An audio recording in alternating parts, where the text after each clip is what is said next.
चलो Nishant, good evening. I am audible? क्यों Nishant? Nishant, I am audible? Nishant,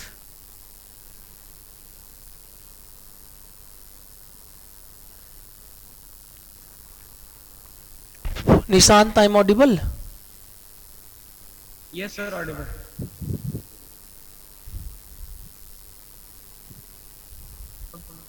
चलो आ जाओ, आ जाओ, आ जाओ, आ जाओ, आ जाओ फटाफट।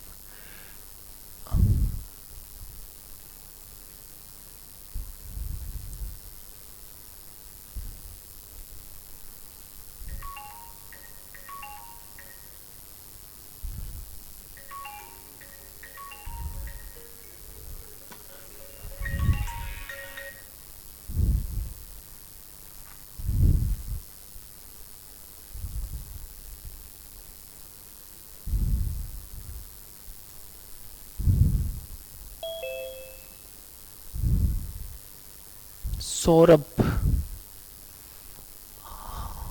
हाँ सौरभ बताओ। सब कुशल मंगल? सौरभ आ गया क्या? तुम भी? क्या चीज? सौरभ, सौरभ भी आ गया सर। क्या चीज? निशांत, सौरभ बताओ। सर योगेंद्र बोल रहा है, सौरभ आ गया क्या? योगेंद्र भी साथ में है सर।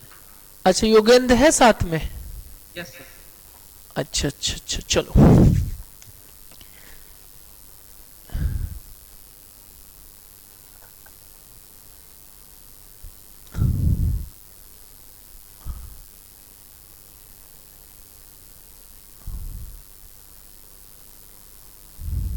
चलो आ जाओ। बाकी आवाज से कोई दिक्कत फंस तो नहीं रही ना आवाजें? No sir. चलो, और बाकी सब लोग आ रहे होंगे, आते रहेंगे धीरे धीरे। चलो आ जाओ, हम लोग स्टार्ट करते हैं। क्या? Agriculture income. लास्ट तक हम लोग का क्या कवर हो गया था बताना? लास्ट टाइम तक हम लोग का कवर हो गया था कंपुटेशन ऑफ टैक्स लाइबिलिटी, और कंपुटेशन ऑफ क्या हो गया था हम लोग का? Taxation of dividend income. Now the today will be start agricultural income. सबसे आसान एग्रीकल्चर इनकम बताना। सबसे पहले आ जाओ, एग्रीकल्चर इनकम जो है हमारा, एग्रीकल्चर इनकम है जो हमारा, तो बताना एग्रीकल्चर इनकम दो तरह की हो सकती है। एक कौन हो सकता है? Agriculture income from outside India, and दूसरा कौन सा हो सकता है? Agriculture income in India. Agriculture income outside India और एग्रीकल्चर इनकम इन इंडिया। अगर आउटसाइड इंडिया है कोई भी एग्रीकल्चर इनकम है, तो वो फुल्ली क्या हो जाएगा हमारा बताना? टैक्सेबल हो जाएगा। और इस एग्रीकल्चर इनकम को जो टैक्सेबल हो जाएगा वो कहां पे दिखाया जाएगा? इनकम फ्रॉम अदर सोर्सेज में। और अगर एग्रीकल्चर इनकम फ्रॉम इंडिया से बात करो, जो इंडिया में एग्रीकल्चर इनकम एराइज होने वाला है, वो फुल्ली क्या हो जाएगा हमारा? एग्जम्प्ट हो जाएगा। और ये एग्जाम जो फुल्ली होगा सेक्शन 10(1) में हो जाएगा। मतलब हम कह सकते हैं कि अगर एग्रीकल्चर इनकम आउटसाइड इंडिया है, किसी भी कीमत में अगर आउटसाइड इंडिया है, तो हमेशा और हमेशा क्या हो जाएगा? टैक्सेबल हो जाएगा। लेकिन एग्रीकल्चर इनकम फ्रॉम या फिर इन इंडिया है, इन इंडिया है, तो फुल्ली क्या हो जाएगा? एग्जम्प्ट हो जाएगा, सेक्शन 10 में एग्जम्प्ट हो जाएगा।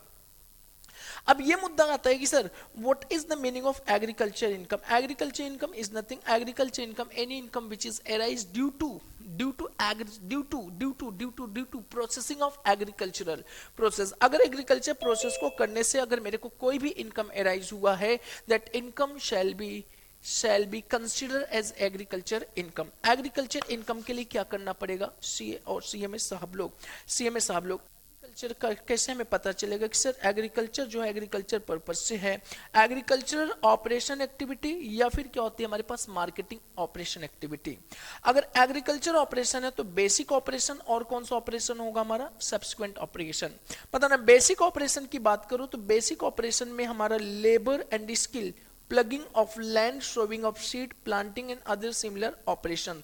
मतलब हमने क्या किया कि अगर लेबर का एप्लीकेशन किया, स्किल का एप्लीकेशन किया, या प्लगिंग एंड सीड्स की सोविंग किया, या फिर प्लांटेशन या अदर सिमिलर ऑपरेशन किया, that operation shall be consider as basic operation. और बेसिक ऑपरेशन से अगर मेरे को एग्रीकल्चर प्रोड्यूस आ रहा है, वो एग्रीकल्चर प्रोड्यूस को सोल्ड करने से या फिर किसी और तरीके से मेरे को इनकम आ रही, that income taxable shall be agricultural income.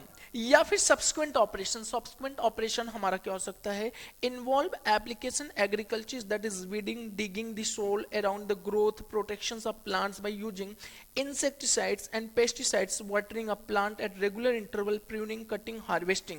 ये सारी की सारी चीजें हमारे किस में कवर हो जाएंगे, सब्सिक्वेंट ऑपरेशन। तो अगर हमने बेसिक ऑपरेशन किया, एग्रीकल्चर का बेसिक और एग्रीकल्चर का सब्सिक्वेंट ऑपरेशन किया, और इस ऑपरेशन को कंप्लीट करने से कोई भी इनकम आएगी, that income shall be consider as what, agriculture income. अगर मैं एक बात करूं, लेबर है, लेबर क्या करता है सर, खेतों की जुताई करता है, तो उसको जो लेबर चार्जेस मिल रहा है, वेजेस मिलता है, उस लेबर बंदे के लिए क्या हो जाएगा, एग्रीकल्चर इनकम बन जाएगा। सर अगर कोई पर्सन है वो खेतों को क्या करता है सर, कटाई करता है, सिंचाई करता है, उसके रिस्पेक्ट में उसको कोई इनकम मिलता है, तो that income shall also be treated as agricultural income. Next sir, हमारे पास एक ट्रैक्टर था, और ट्रैक्टर को क्या किया हमने, केवल और केवल एग्रीकल्चर लैंड को जुताई करा दिया, तो एग्रीकल्चर लैंड की जुताई कराया, तो उस ट्रैक्टर के रिस्पेक्ट में जो मेरे को हायर चार्जेस मिला है, वो हायर चार्जेस भी हमारा क्या बन जाएगा, एग्रीकल्चर इनकम बन जाएगा। मतलब हम कह सकते हैं कि सर एग्रीकल्चर लैंड पे कोई भी तरह की बेसिक ऑपरेशन या फिर सब्सिक्वेंट ऑपरेशन करने के बाद जो इनकम अराइज हो रहा है, चाहे वो डायरेक्टली अराइज हो चाहे इनडायरेक्टली अराइज हो, shall be consider as agricultural income. Next एक पॉइंट और ध्यान रखना है सीएमए साहब लोग, मार्केटिंग ऑपरेशन की बात करो, समटाइम्स कभी कभी a cultivator is required to perform additional operations. मतलब हमने क्या, बेसिक ऑपरेशन कर लिया और सब्सिक्वेंट ऑपरेशन कर लिया, बेसिक और सब्सिक्वेंट ऑपरेशन करने के बावजूद भी हमारा जो एग्रीकल्चर प्रोड्यूस है वो मार्केट में सेलेबल नहीं है। मतलब बेसिक ऑपरेशन सब्सिक्वेंट ऑपरेशन करने के बाद भी हमारा एग्रीकल्चर प्रोड्यूस मार्केट में सेलेबल नहीं है, तो देन हम क्या करते हैं, मार्केटिंग ऑपरेशन करते हैं, ताकि हमारी जो एग्रीकल्चर प्रोड्यूस है वो मार्केटेबल हो जाए और मार्केट में हम क्या कर पाए, सेल कर पाए। तो जो मार्केटिंग आपकी मार्केटिंग ऑपरेशन है for selling the product, for selling the product जो हमारे पास मार्केटिंग ऑपरेशन है फॉर सेलिंग द प्रोडक्ट, उस जो मार्केट ऑपरेशन की से जो इनकम अराइज होगा वो इनकम भी हमारी क्या हो जाएंगे, एग्रीकल्चर इनकम बन जाएगा। जैसे कि क्या लिखा हुआ है, sometimes a cultivator is required to perform additional operation on a crop to make it for sale in the market, because such crop cannot be sold in the market in the form in which it was grown, threshed या फिर drying। जैसे कि गेहूं की अगर बात करूं, wheat की बात करूं, तो बताना सबसे पहले क्या करते हैं सर, उसको हम कटाई करते हैं, कटाई करने के बाद बिना उसको थ्रेसिंग कराए हुए, बिना ड्राइंग कराए हुए हम मार्केट में सेल नहीं कर पाएंगे। तो बताना उस केस में उसको हम मार्केटिंग ऑपरेशन करना पड़ता है, ताकि हमारे प्रोडक्ट को इजीली मार्केट में सेल किया जाए। तो इस मार्केटिंग ऑपरेशन की जो प्रोसेस है, इससे जो गेन अराइज होगा, जो इनकम अराइज होगा मार्केटिंग ऑपरेशन वाले, वो भी इनकम हमारे कहां पे आ जाएंगे, एग्रीकल्चर इनकम में कवर हो जाएगा। बताना क्या कह रहा है, the gain in value of agriculture produced by such marketing operation is also classified as agricultural income। या तो मान के चलो, सपोज करो एक बंदा है, एक बंदे ने क्या किया, गेहूं की कटाई कराई, बट वो गेहूं अभी तक वो थ्रेसिंग नहीं करा पाया, मेरे पास आता कहता कि सर इसको थ्रेसिंग कर दीजिए। हमने कहा ठीक है, थ्रेसिंग हो गई, और थ्रेसिंग के लिए हमने चार्जेस उससे रिकवर कर लिया, तो दो थ्रेसिंग चार्जेस मैंने रिकवर किया, shall be consider as agricultural income. वो भी हमारी एग्रीकल्चर इनकम मानी जाएगी, और वो भी हमारा क्या हो जाएगा, टैक्सेबल, सॉरी वो भी हमारी एग्रीकल्चर इनकम मान लिया जाएगा। अब यहाँ पे आ जाओ सर, एग्रीकल्चर इनकम जो हमारा बताया जा रहा है वो कहाँ पे बताया गया, एग्रीकल्चर इनकम सेक्शन 2(1)(a) में आपको कवर कराया जाएगा, सेक्शन 2(1)(a) में कवर कराया जाएगा, सेक्शन 2(1)(a) में कवर कराया जाता है। वो एग्रीकल्चर इनकम एनी रेंट और revenue receive from agriculture land, but land should be use for agriculture purpose. अगर मेरे को एग्रीकल्चर लैंड से कोई भी रेंट या रेवेन्यू रिसीव्ड हुआ, रेंट या रेवेन्यू हमारी एग्रीकल्चर इनकम मानी जाएगी, बशर्ते वो एग्रीकल्चर लैंड किस पर्पस से यूज किया गया हो, एग्रीकल्चर पर्पस से यूज किया गया हो। अच्छा, ये जो रेंट या रेवेन्यू है, ये हमारा कैश में भी हो सकता है और काइंड में भी हो सकता है, या मनी या फिर मनी वर्थ में भी हो सकता है, कुछ भी हो, किसी भी फॉर्म में हो, वो सारा का सारा हमारा एग्रीकल्चर इनकम माना जाएगा।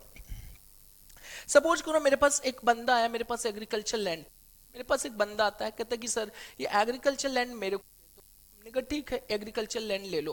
मैंने उसको एग्रीकल्चर लैंड दे दिया, और हमने कहा जितना भी इस एग्रीकल्चर लैंड पे एग्रीकल्चर प्रोड्यूस आएगा उसका 50% मेरे को ले आके देना है और वो 50% ले आके मेरे को देना है।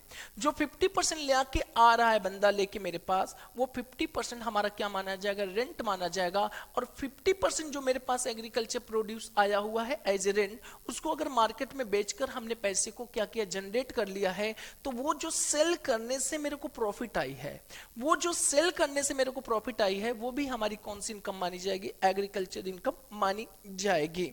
बताना यहाँ पे लिखा है rent can be received in cash और काइंड और money is worth if it is in kind then market value shall be taken into consideration.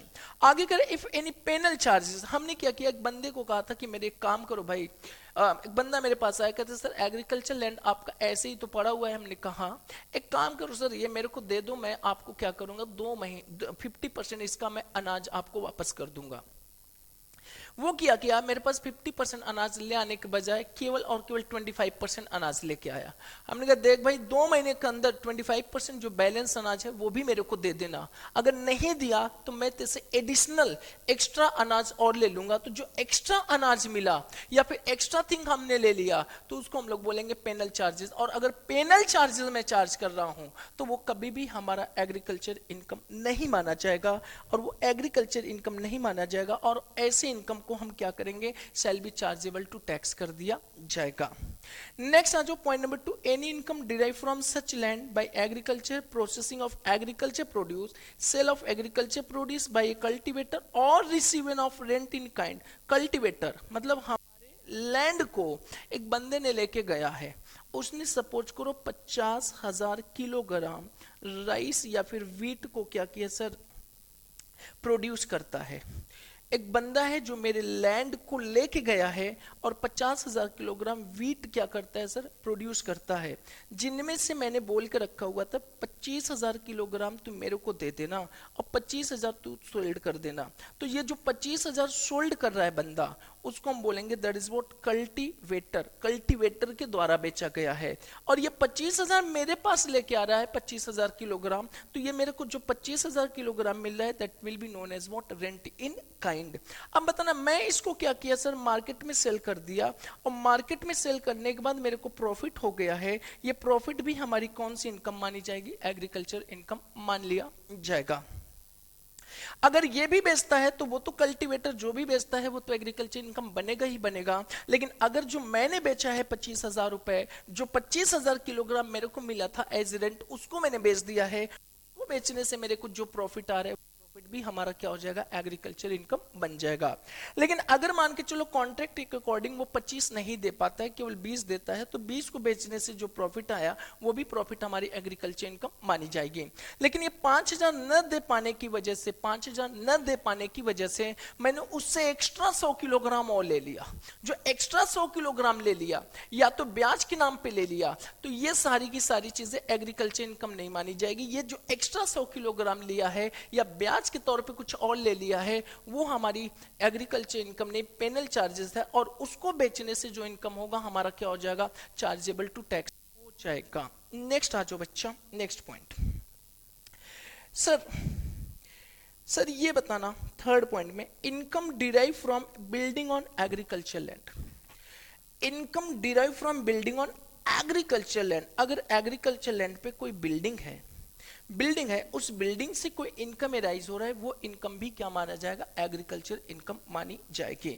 लेकिन शर्त है the building should be on और vicinity of the land, land के vicinity में होना चाहिए। The building is used by cultivator और receiver of rent as a store house या डेवलिंग हाउस। मतलब उस एग्रीकल्चर लैंड पे जो बिल्डिंग है must be situated in the vicinity of the agriculture land. और साथ में ये भी ध्यान रखना है कि वो जो लैंड है वो यूज किया जाने चाहिए बाय द कल्टीवेटर और बाय द रेंट रिसीवर, जो रेंट रिसीव कर रहा है या जो हमारा कल्टीवेटर है उसको यूज कर रहा है। तीसरी condition, the land should not fall in the definition of capital assets. Capital assets की डिफिनेशन में लैंड कवर नहीं होना चाहिए। मतलब ना कैपिटल एसेट्स में हमारे पास जो लैंड होता है, अगर रूरल है, रूरल लैंड है तो वो कैपिटल एसेट्स नहीं माना जाएगा। लेकिन अर्बन लैंड है तो हमारा क्या बन जाता है, वो कैपिटल एसेट्स बन जाएगा। तो हम अल्टीमेट कर दे सकते हैं कि land should not be situated in urban land, urban land में ये लैंड सिचुएटेड नहीं होना चाहिए। अगर अर्बन लैंड में सिचुएटेड हो गया है तो वो हमारा रूरल नहीं, हमारा क्या बन जाएगा, वो कैपिटल एसेट्स, और कैपिटल एसेट्स बन जाने पर उस केस में अगर कोई भी बिल्डिंग है सिचुएटेड, उस बिल्डिंग्स के अगर कोई भी इनकम एराइज हो रहा है वो एग्रीकल्चर इनकम नहीं बनेगा। यहां तक बताना बच्चा समझ में आया कि नहीं आया? बोलो बोलो बोलो बोलो। Yes sir. Good evening sir.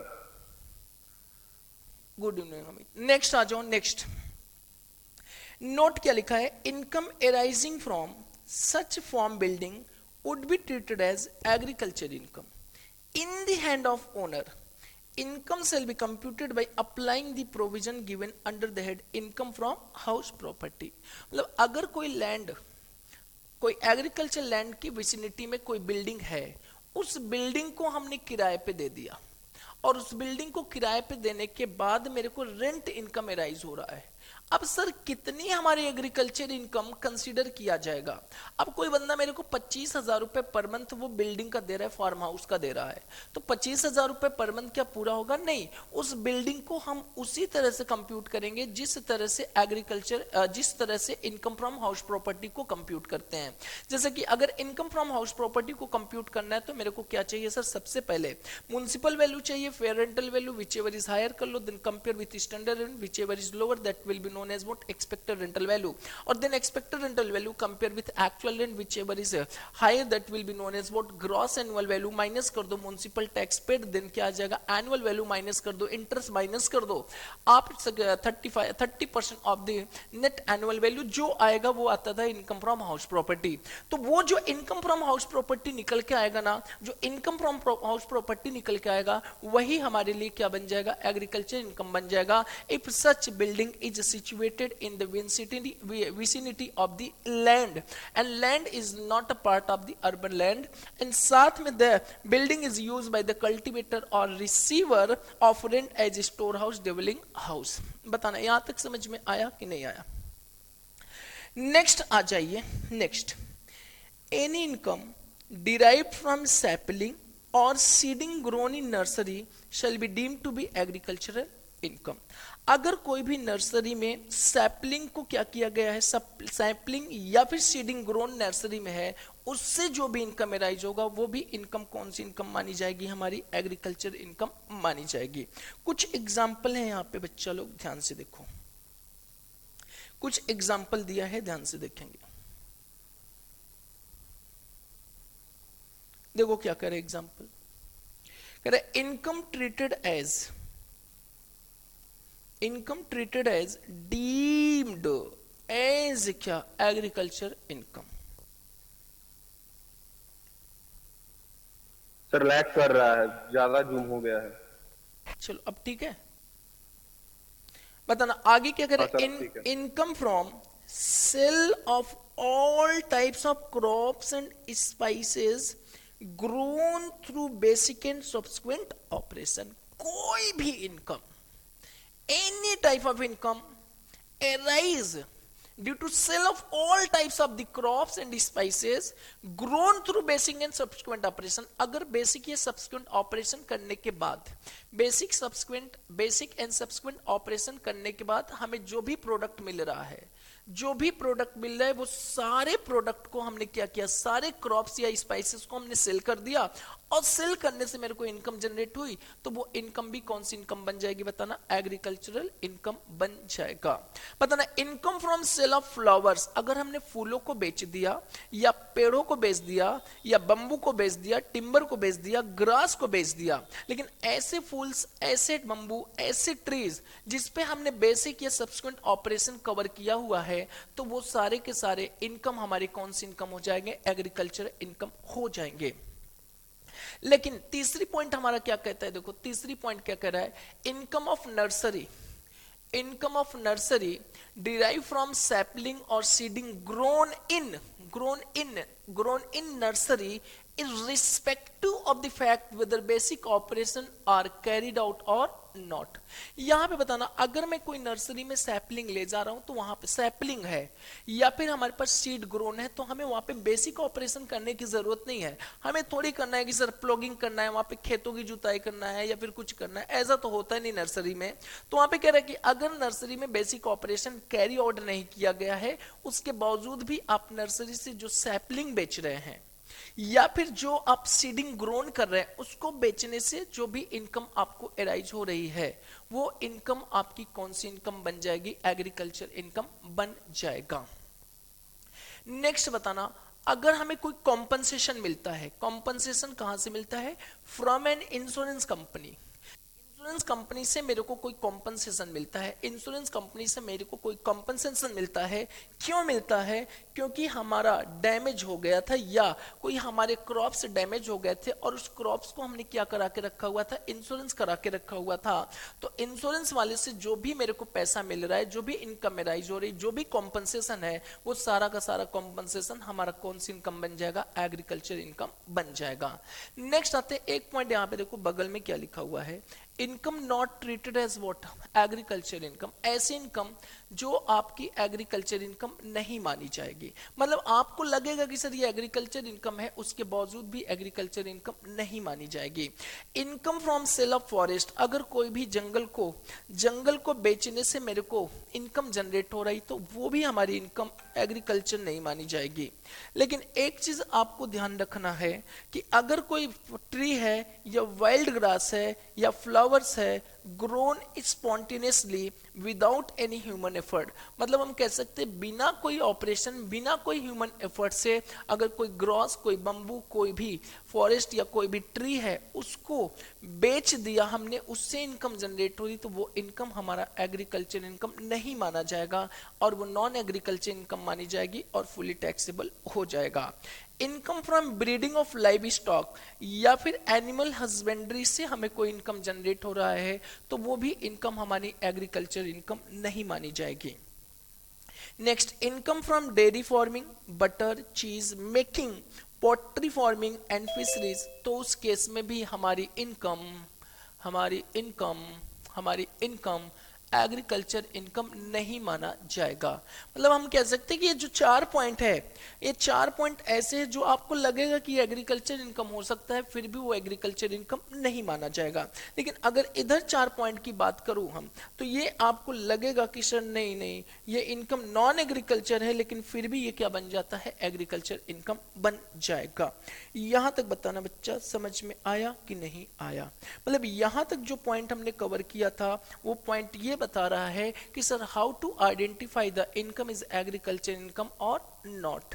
मतलब आपका सेक्शन 2(1)A हमारा ये बताता है कोई भी एग्रीकल्चर लैंड पर कोई भी एग्रीकल्चर प्रोड्यूस की प्रोसेस करने से जो भी इनकम एराइज हुआ, वो सारी की सारी इनकम क्या बन जाएगी? एग्रीकल्चर इनकम बन जाएगी।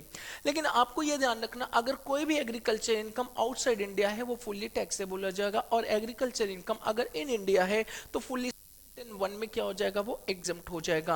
सर हमें कैसे पता चलेगा कि ये एग्रीकल्चर इनकम है कि नहीं है? अगर एग्रीकल्चर प्रोड्यूस करने के लिए आपने किसी भी एग्रीकल्चर लैंड पे बेसिक ऑपरेशन और सब्सिक्वेंट ऑपरेशन किया है, तो बेसिक ऑपरेशन सब्सिक्वेंट ऑपरेशन करने से अगर कोई भी इनकम जनरेट हो रही है, वो सारी की सारी इनकम कौन सी इनकम बन जाएगी? एग्रीकल्चर इनकम बन जाएगा। या फिर कभी कभी कुछ ऐसे एग्रीकल्चर प्रोड्यूस होते हैं जिनको बिना मार्केटिंग ऑपरेशन किए वो मार्केट में सेलेबल नहीं होते हैं। मार्केट में सेलेबल नहीं है तो उस केस में सेलेबल बनाने के लिए हम मार्केटिंग ऑपरेशन कराते हैं। तो जो मार्केटिंग ऑपरेशन करने वाला बंदा है, उनको जो इनकम एराइज हो रहा है ड्यू टू मार्केटिंग ऑपरेशन, वो इनकम भी एग्रीकल्चर इनकम मानी जाएगी। नेक्स्ट आता है, अगर कोई एग्रीकल्चर लैंड है और उस एग्रीकल्चर लैंड के विसिनिटी में कोई भी बिल्डिंग है, उस बिल्डिंग को हमने किराए पे दे दिया है। किराए पे दे दिया है और वो बिल्डिंग को किराए पे दे दिया है और उसमें क्या किया जा रहा है, कोई भी क्रॉप्स को एज ए स्टोर रखा जा रहा है, तो जो किराया मेरे को मिलने वाली है वो किराया हमारा एग्रीकल्चर इनकम माना जाएगा। लेकिन कंपुटेशन हम उसी तरह से करेंगे जिस तरह से इनकम फ्रॉम हाउस प्रॉपर्टी का किया जाएगा। रेंट फ्रॉम जो बिल्डिंग मिलेगा, फिर जीएबी कंप्यूट करने के बाद जो final income from house property आएगी वो आपकी सारी की सारी इनकम एग्रीकल्चर इनकम मानी जाएगी। और अगर वो आउटसाइड इंडिया है तो टैक्सेबल इन इंडिया है तो क्या हो जाएगा, फुल्ली एग्जम्प्ट हो जाएगा।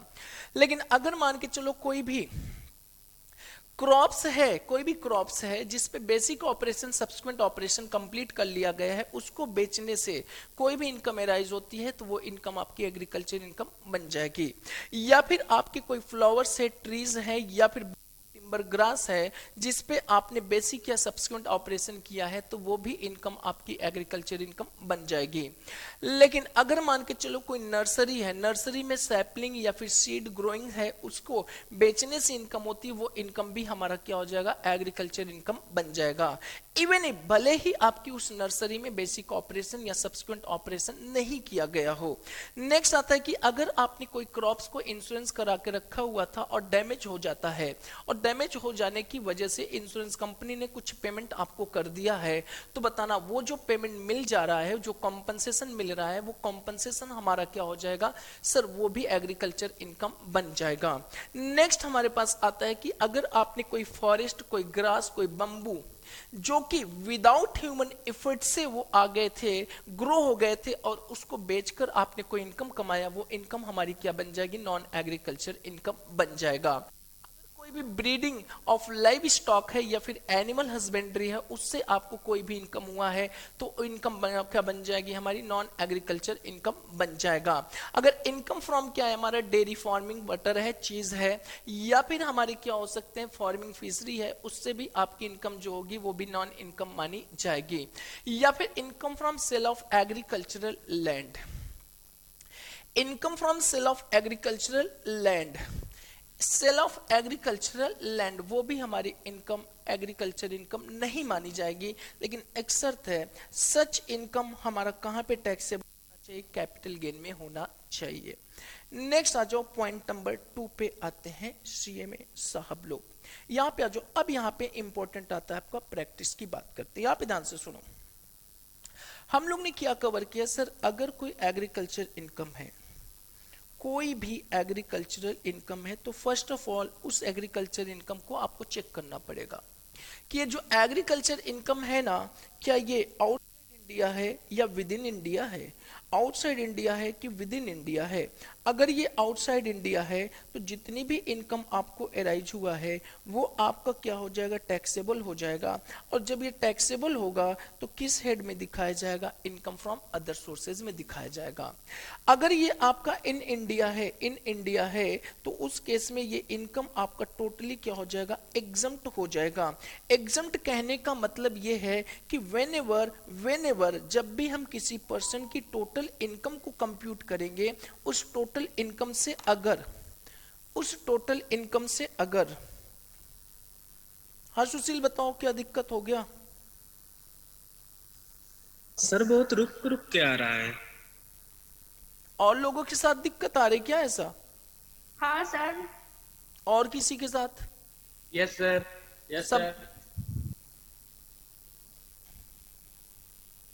नेटवर्क इशू की दिक्कत तो नहीं, यहाँ पे तो सब सही चल रहा है। ऐसा नहीं तो सर, वो आपकी फोटो बहुत लैग कर रही है और वो भी लैग हो रहा है। सर मैंने भेजा है, देखिए वैसे ही चल रहा है सर। इसलिए तो मैं बोल रहा हूँ, ऐसा तो नहीं है, कोई दिक्कत नहीं आनी चाहिए।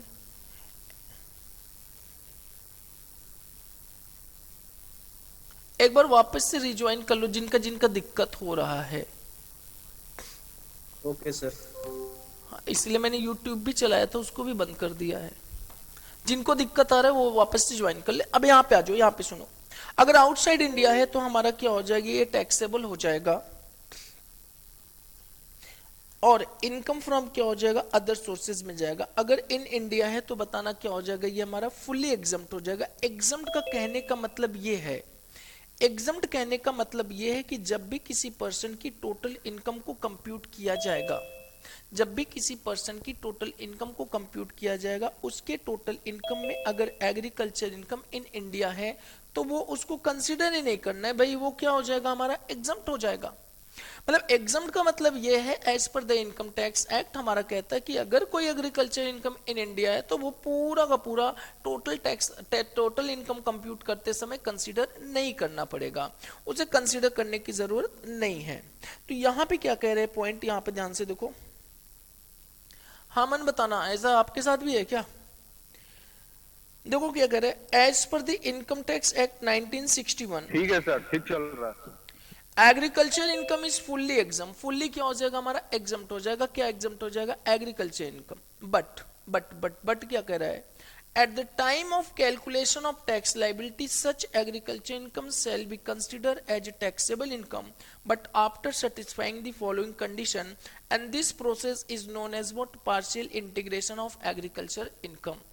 क्या कह रहा है हमारा, as per income tax act 1961, as per income tax 1961 whenever any income, any agriculture income arise in India shall be fully exempt। लेकिन fully exempt कब होगा हमारा? at the time of computing the total income। लेकिन अगर कुछ condition satisfied हो जाता है तो ये एग्रीकल्चर इनकम जो टोटल इनकम कंप्यूट करते समय हमने एग्जम्प्ट कर लिया है, उसको हम फिर क्या करेंगे, टैक्स लायबिलिटी कंप्यूट करते समय टैक्सेबल मानते हुए क्या करेंगे, आपको टैक्स लायबिलिटी फाइंड आउट करना है। एंड ऐसे प्रोसेस को हम किस नाम से बोलते हैं बताना, that will be known as partial integration. लेकिन ये जो पार्शियल इंटीग्रेशन की प्रोसेस है ना, ये केवल और केवल तब किया जाएगा जब कुछ कंडीशन सेटिस्फाइड हो जाएंगे। अगर वो कंडीशन सेटिस्फाइड नहीं होता है तो there is no requirement of any partial integration and the whole amount of the agriculture income arise in India shall be exempt and there is no questions for computing the tax liability as partial integration whenever any one condition is not satisfied given the condition is what, the SEC must be individual. The SEC must be individual, the SEC must be HUF, the AOP, BOI or AJP. And the second condition, the agriculture income must be more than rupees how much, 5,000, more than 5,000, more than 5,000, more than 5,000। मतलब less और equal है तो आप मान के चलना की condition satisfied नहीं हो रही है। And the third condition, the non agriculture income must be more than basic exemption limit. What is the basic exemption limit? अगर कोई बंदा इंडिविजुअल है और वो सीनियर सिटीजन नहीं है तो बेसिक एग्जम्पशन लिमिट 250 की हो जाएगी, और अगर वो सीनियर सिटीजन है तो बेसिक एग्जम्पशन लिमिट 3 का हो जाएगा, और अगर वो सुपर सीनियर है तो वहां पे बेसिक एग्जम्पशन की लिमिट कितना कंसीडर किया जाएगा, 5 लाख किया जाएगा। लेकिन एक चीज ध्यान रखना है कि सीनियर सिटीजन या फिर सुपर सीनियर सिटीजन बनने के लिए एज और रेसिडेंशियल स्टेटस मैंडेटरी चेक करना पड़ेगा। मतलब एज उसकी 60 साल या उससे ज्यादा ड्यूरिंग द प्रीवियस ईयर अगर है और रेसिडेंशियल स्टेटस रेसिडेंट निकल के आ रहा है तो उस केस में उस बंदे को हम क्या बोलेंगे, सीनियर सिटीजन। लेकिन अगर वही 80 ईयर्स या फिर उससे ज्यादा है और उस केस में वो रेसिडेंशियल स्टेटस उसका रेसिडेंट है तो उस केस में हमारा क्या बन जाता है, सुपर सीनियर बन जाता है। तो हम क्या कह सकते हैं सर, एक लाइन में अगर बात करें तो क्या बात कर सकते हैं कि अगर कोई भी एग्रीकल्चर इनकम इन इंडिया है तो वो eight the time of computation of total income fully क्या हो जाएगा, एग्जम्प्ट हो जाएगा। लेकिन अगर ये टोटल इनकम हम इंडिविजुअल HUF, AOP और BOI का कंप्यूट कर रहे हैं तो उस केस में आपको एक कंसेप्ट है partial integration, you have to apply the partial integration. पता ना, पार्शियल इंटीग्रेशन अप्लाई करने के लिए सबसे पहले आपको कंडीशन सेटिस्फाइड करना पड़ेगा। Condition nothing, it is the person must be what, individual HUF, AOP, BOI. The second condition is the agriculture income of that person should be exceed rupees how much, 5,000, 5,000 से ज्यादा होना चाहिए। 5,000 या उससे कम है तो कंडीशन सेटिस्फाइड नहीं होगा। And the third condition is the basic exemption limit, the normal income word ध्यान रखना, the normal income of such person should be exceeding rupees how much, 2,50,000 या 3 या 5 लाख। अगर ये 3 कंडीशन सेटिस्फाइड है तो हम उस केस में पार्शियल इंटीग्रेशन का कंसेप्ट अप्लाई करेंगे। लेकिन अगर मान के चलो एग्रीकल्चर इनकम है और वो इनकम किसका है सर, फर्म का है, LLP का है, कंपनी का है या फिर अदर देन AOP, BOI और AJP और कौन, इंडिविजुअल HUF का है, तो उस केस में पार्शियल इंटीग्रेशन का कंसेप्ट कभी नहीं आएगा और पूरा का पूरा एग्रीकल्चर इनकम क्या हो जाएगा, एग्जम्प्ट हो जाएगा। अब ये सर ये पार्शियल इंटीग्रेशन इंटीग्रेशन कैसे हम लोग कवर करेंगे, बहुत आसान है। पार्शियल इंटीग्रेशन में कुछ नहीं करना है, आपको क्या करना है, जो उसका टैक्सेबल इनकम आया है, जो टैक्सेबल इनकम आया है उसको दो पार्ट में डिवाइड करना है। टैक्सेबल इनकम में एक स्पेशल इनकम होता है और एक कौन सा होता है, नॉर्मल इनकम। स्पेशल को कुछ छोड़ने की जरूरत नहीं है, छूने की जरूरत नहीं है, बिकॉज पार्शियल इंटीग्रेशन कभी भी स्पेशल इनकम पे एप्लीकेबल नहीं होता है। स्पेशल इनकम पे कभी भी एप्लीकेबल नहीं होता है, वो हमेशा किस पे एप्लीकेबल होगा, आपका नॉर्मल इनकम पे होगा। लेकिन एक चीज ध्यान रखना कि जो नॉर्मल इनकम है वो ले लो और प्लस एग्रीकल्चर इनकम लेके इस पर टैक्स लाइबिलिटी निकाल दो, और वो भी नॉर्मल टैक्स रेट से। पता ना, टैक्स लाइबिलिटी जो नॉर्मल टैक्स रेट से निकल के आएगा उसको हम किस नाम से बोलेंगे, पॉइंट नंबर ए के नाम से बोलेंगे। फिर आपको क्या करना है कि जो बेसिक एग्जम्पशन लिमिट एप्लीकेबल हो रहा है वो ले लो और प्लस क्या कर दो, एग्रीकल्चर इनकम, और इस पे भी नॉर्मल टैक्स रेट लगा के क्या निकाल दो, बी कंप्यूट कर दो।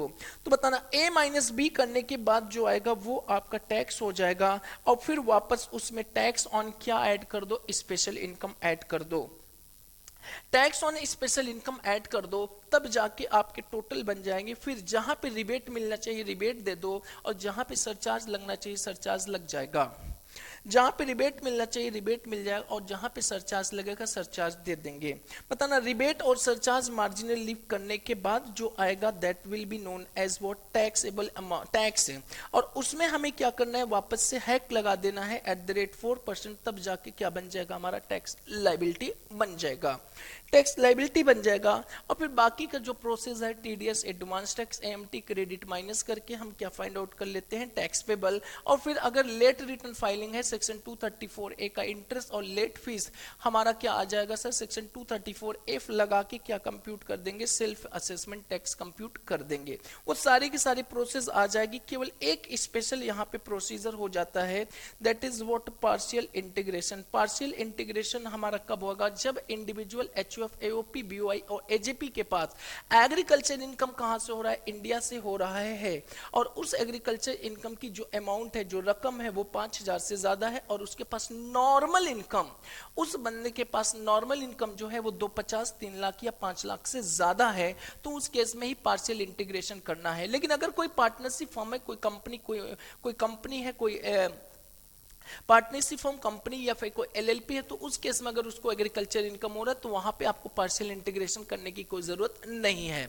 नेक्स्ट आता है, पार्शियल इंटीग्रेशन करते समय जब भी हम उस बंदे की टैक्सेबल इनकम लाएंगे तो उसको दो पार्ट में डिवाइड करना है, स्पेशल इनकम आपको अलग करना है और नॉर्मल इनकम अलग करना है, क्योंकि नॉर्मल इनकम पे ही आपका क्या एप्लीकेबल होने वाला है, पार्शियल इंटीग्रेशन का कंसेप्ट। मतलब नॉर्मल इनकम ले लेंगे और प्लस क्या कर देंगे हम लोग, नॉर्मल इनकम ले लेंगे और प्लस क्या कर देंगे, नॉर्मल इनकम ले लेंगे और प्लस क्या कर देंगे, एग्रीकल्चर इनकम। जो टैक्स लायबिलिटी आएगी उसमें हम ऐड कर उसको ले लेंगे, और उसके बाद बेसिक एग्जम्पशन प्लस क्या कर देंगे हम लोग, एग्रीकल्चर इनकम ले लेंगे, फिर उस पे टैक्स निकाल लेंगे। लेकिन ये दोनों पे जो टैक्स कंप्यूट किया जाएगा वो बिफोर रिबेट होगा, बिफोर हेक होगा, बिफोर सरचार्ज होगा। जब भी ये आ जाएगा तो ए माइनस बी करने के बाद जो हमारे पास बैलेंस बचेगा, उस ए माइनस बी की जो पोर्शन आएगी उस पे ऐड कर देंगे tax special income. Special income जैसे कि लॉन्ग टर्म कैपिटल गेन 112 है, long term capital gain 112A है, और short term capital gain 111A है, और casual income under section 115B भी है, या फिर कोई अन्य एक्सप्लेन्ड इनकम वाले चीजें हैं, वो सारी चीजें भी यहाँ पे कंसीडर करके ऐड करने के बाद तब आपको क्या करना है, रिबेट देना है, और सरचार्ज या मार्जिनल रिलीफ है तो वो करना है, और फिर हिक लगाने के बाद जो आएगी टैक्स लायबिलिटी हो जाएगा। यहां तक बताना समझ में आया कि नहीं आया, बोलो। यहाँ पे आपको हमने बना दिया है, यहाँ पे देखो क्या लिखा हुआ है, how to compute tax liability in case of agriculture income and non agriculture income. ये प्रोसेस तभी फॉलो करना है जब आपकी ये तीन कंडीशन सेटिस्फाइड होगी। Tax on agro income plus non agro income वो ले लोगे, tax on agro plus amount of basic exemption वो ले लो, और टोटल आ जाएगा। जब ये टोटल आ जाएगा ए माइनस बी, तो आपको स्पेशल इनकम वालों को यहाँ पे ऐड करना पड़ेगा, बच्चा ऐड करना है। Special income it is not cover under the non agro income, non agro income नहीं मानी जाती है।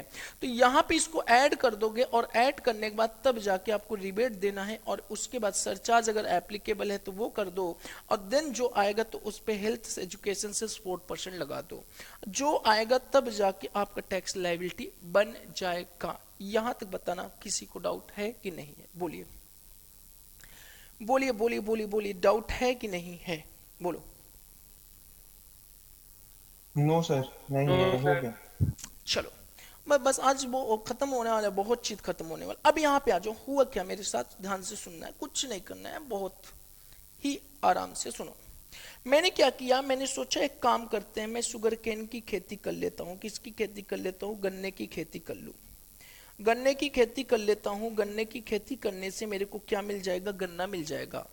फिर बाद में मेरे को लगा गन्ना मिल जाएगा तो हम उसी में कुछ प्रोसेस कर देते हैं, और प्रोसेस करने के बाद हमें क्या मिल जाएगा? शुगर मिल जाएगा। और शुगर मिलने के बाद हम क्या कर देंगे? उसको सेल कर देंगे, और सेल करने के बाद मेरे को प्रॉफिट आ जाएगा, और प्रॉफिट को मैं एग्रीकल्चर मान के उसको क्या करा दूंगा? एग्जम्प्ट करा दूंगा। तो ऐसे अगर प्रोसेस हम कर रहे हैं तो ऐसे प्रोसेस से जो टोटल प्रॉफिट आ रहा है, that profit shall be known as what? Composite income. इसको हम किस नाम से बोलते हैं? कंपोजिट इनकम के नाम से बोलते हैं।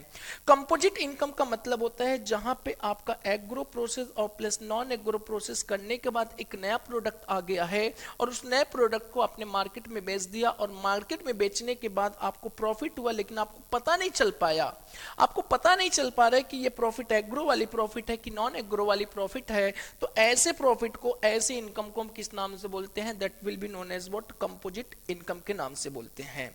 अगर आपके पास कोई भी कंपोजिट इनकम है तो उस कंपोजिट इनकम को हम क्या करते हैं सर? सेपरेट करते हैं, बाइफरकेट करते हैं। जब बाइफरकेट करने जाते हैं तो वहां पे हमारे पास दो तरह की रूल्स होते हैं, एक होता है जनरल रूल और एक होता है स्पेशल रूल। स्पेशल रूल में आपको बताया गया रूल 7 है, 7A, और कौन सा है? रूल 8 है। तीन तरह के रूल्स है। जो स्पेशल रूल्स कहता है कि अगर आप ये वाले प्रोसेस करने के बाद कोई कंपोजिट इनकम आता है तो आपको एक स्पेसिफाइड परसेंटेज में बाइफरकेट करना पड़ेगा कि कौन सा हमारा एग्रो होगा और कितना पोर्शन हमारा इनकम नॉन एग्रो माना जाएगा। कि जैसे कि यहाँ पे आपका टी है और कॉफी है, और किसकी बात करता है? रबड़ की बात करता है। मतलब कह रहे कि अगर टी कॉफी और रबड़ है, टी कॉफी रबड़ है, इसको आपने ग्रोइंग किया है एंड मैन्युफैक्चरिंग किया है, दोनों ध्यान देना, दोनों चीजें होना चाहिए। ग्रोइंग एंड मैन्युफैक्चरिंग किया हुआ है तो उस केस में मैन्युफैक्चरिंग करने के बाद अगर आपने टी को आगे सेल कर दिया हुआ है, सेल कर दिया है, सेल करने से अगर आपको प्रॉफिट आ रही, आपको इनकम आ रही है, तो इनकम आप स्पेशल रूल अप्लाई करके क्या करेंगे? बाइफरकेट कर देंगे। मतलब आपकी क्या होना चाहिए? First of all growing and manufacturing होना जरूरी है। अगर केवल ग्रोइंग है तो वो आपका एग्रो बनेगा, और केवल मैन्युफैक्चरिंग है तो वो आपका नॉन एग्रो बनेगा।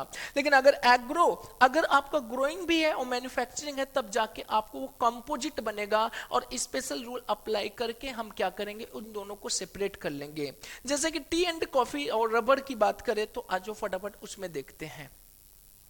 पहले स्पेशल रूल कवर करेंगे। यहां पे देखो, income which is partially agriculture and partially non-agriculture business income. The concept of composite income is applicable in that case where agriculture produce is converted into non-agricultural produce. Composite income include agro income, non-agro income. How to segregate composite income into agro income and non-agro income? यहाँ पे एक rule है general rule जो कि 7 है, और एक special rule है जो कि 7A, 7B और 8 है। तो सबसे पहले स्पेशल रूल की बात करें। अगर स्पेशल रूल की बात करें तो इसमें स्पेसिफाइड प्रोडक्ट बताए गए हैं। अगर आपने टी को क्या किया है सर? ग्रोइंग किया है और मैन्युफैक्चरिंग, ध्यान रखना, growing and manufacturing, growing and manufacturing अगर आपने किया है, और ग्रोइंग एंड मैन्युफैक्चरिंग करने के बाद फाइनल जो आपकी इनकम आ रही है, जो फाइनल इनकम आ रही है, उस फाइनल इनकम का 60% एग्रो हो जाएगा और 40% क्या हो जाएगा? नॉन एग्रो इनकम मान लिया जाएगा। सर नॉन एग्रो जो होगा वो कौन सी इनकम होगी? वो आपकी पीजीबीपी की इनकम बनने वाली है, वो पीजीबीपी की इनकम बन जाएगी। अच्छा, अगर ग्रोइंग एंड मैन्युफैक्चरिंग ऑफ रबड़ है तो उस केस में फाइनल जो आपकी प्रॉफिट आई है, फाइनल प्रॉफिट जो आई है, उस फाइनल प्रॉफिट का 65% एग्रो इनकम और 35% कौन सी इनकम होगी? नॉन एग्रो इनकम होगी। सर ये फाइनल प्रॉफिट का मतलब क्या है? फाइनल प्रॉफिट क्या होता है? फाइनल प्रॉफिट का मतलब ये है कि जब भी आपने क्या किया सर, टी को जब आप ग्रो कर रहे हैं तो आपको नहीं सोचना है कि हम एग्रीकल्चर प्रोड्यूस कर रहे हैं। ग्रो करने के बाद आप मैन्युफैक्चरिंग करने जा रहे हैं तो आपको नहीं सोचना है कि हमने टी को ग्रो और मैन्युफैक्चर किया है, बल्कि आपको यह सोचना है कि फाइनली हमने टी को क्या किया है? बनाया है। जब टी को बना के आप मार्केट में बेचेंगे तो क्या आएगा आपका sir? Selling price of tea आ जाएगा। टी का जो ये सेलिंग प्राइस आएगा इसमें आप क्या करोगे, मैन्युफैक्चरिंग कॉस्ट जो होगी वो माइनस कर दोगे, साथ में जो उगाने की कॉस्ट होगी उसको भी माइनस कर दोगे। अगर और कोई भी प्रोविजन आ रहा है, कोई और डिडक्शन आ रहा है, 33AB वाले भी डिडक्शन आ रहे हैं, उन सबको माइनस करने के बाद, उन सबको माइनस करने के बाद जो फाइनल इनकम आएगा, जो फाइनल पीसीबीपी इनकम आएगा, उसको आपको डिस्ट्रीब्यूट करना है बच्चा लोग 7A 7B और किसके अकॉर्डिंग, 8 के अकॉर्डिंग बाइफरकेट करना है। अगर ये मैन्युफैक्चरिंग ग्रोइंग टी है तो उस केस में आपका 60 और 40 का केस अप्लाई कर देना है।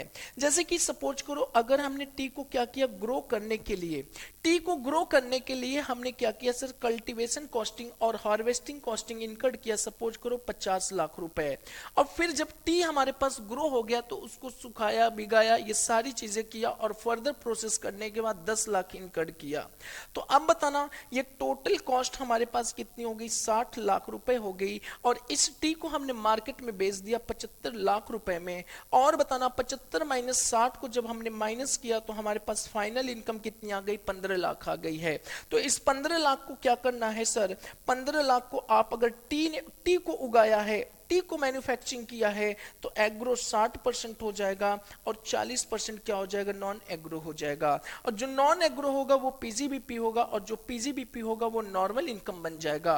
मतलब 15 लाख का 60% आपकी एग्रो इनकम 9 लाख हो जाएगी और 6 लाख कौन सी इनकम हो जाएगी, नॉर्मल इनकम हो जाएगी।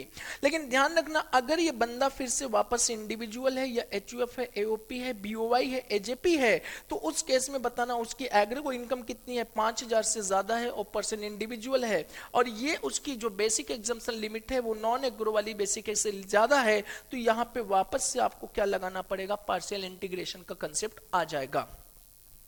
तो मतलब हम क्या कह सकते हैं कि whenever any person growing in manufacturing of such item which is converted from agro income to non agro income, तो उस इनकम को हम किस नाम से बोलेंगे, कंपोजिट इनकम के नाम से बोलेंगे। अगर वो कंपोजिट इनकम है तो now you have to check specified product है कि नॉन स्पेसिफाइड है। स्पेसिफाइड प्रोडक्ट वो है जो रूल 7A, रूल 7B और रूल 8 में दिया गया है। रूल 7A, 7B, 8 में आपको 3 तरह के स्पेसिफाइड किया गया है।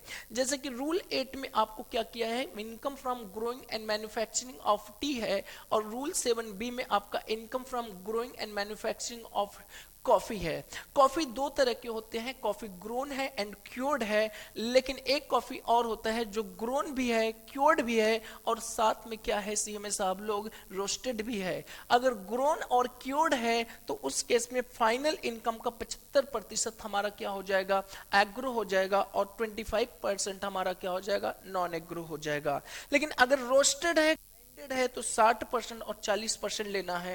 लेकिन 60, 40, 75, 60, 65, 40, 25, 40, 35 तब लगाना है जब आपकी फाइनल इनकम आएगी। फाइनल इनकम मतलब very beginning of the agro process till the non agro process, वहां तक की जो इनकम आएगी उस पर ही आपको फाइनल लगाना पड़ेगा। नेक्स्ट, अगर ये स्पेसिफाइड प्रोडक्ट नहीं है, टी नहीं है, कॉफी नहीं है, रबड़ नहीं है, जैसे कि हमने शुगर केन ले लिया और शुगर केन से हमने क्या बना दिया, शुगर बना दिया, या फिर हमने क्या ले लिया सर, चावल ले लिया और चावल से बिरयानी बना दिया, या फिर सर हमने क्या किया, वीट ले लिया, वीट से क्या कर दिया, फ्लॉर बना दिया, तो उस केस में वो स्पेसिफाइड नहीं है। और जो स्पेसिफाइड नहीं है तो उस केस में कंपोजिट इनकम को हम किस तरह से बाइफरकेट करेंगे, उसको कुछ नहीं करना है, बहुत आसान है। अब जैसे क्या करना है सर, हमने क्या किया, गेहूं को उगाया, गेहूं उग गया मेरा कितना, 1 लाख किलोग्राम गेहूं उगा लिया और 1 लाख में एज ए गेहूं हमने बेच दिया, कितना गेहूं बेच दिया, एज ए गेहूं बेच दिया 25,000। किस रेट पे बेच दिया, 20 रुपए की रेट से। तो बताना मेरे को जो आया ये इनकम नहीं है, this is the selling price of wheat. ये व्हीट की क्या है, हमारे पास सेलिंग प्राइस है। ये व्हीट की सेलिंग प्राइस है कितना है, 5 लाख रुपए है। अब इसके बाद मेरे पास बचा कितना था, 75,000 किलोग्राम गेहूं बचा। गेहूं मेरे पास कितना बचा है बच्चा बोलो, 75,000 किलोग्राम गेहूं बचा। इस गेहूं को हमने क्या किया सर, इस गेहूं को हमने कन्वर्ट कर दिया, किसमें कन्वर्ट कर दिया, हमने आटे में कर दिया, फ्लो में कर दिया।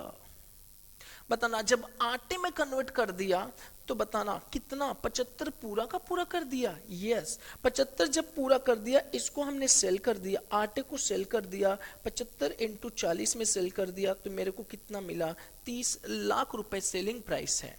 लेकिन जब हमने गेहूं को आटे में कन्वर्ट करने जा रहे थे, जब गेहूं को आटे में कन्वर्ट करने जा रहे थे तो कन्वर्जन कॉस्ट हमारा लग गया था कितना, सपोज करो 10 लाख रुपए कन्वर्जन कॉस्ट लग गया था। लेकिन जो चीज आपने कन्वर्ट किया है वो क्या कन्वर्ट किया है, गेहूं कन्वर्ट किया है।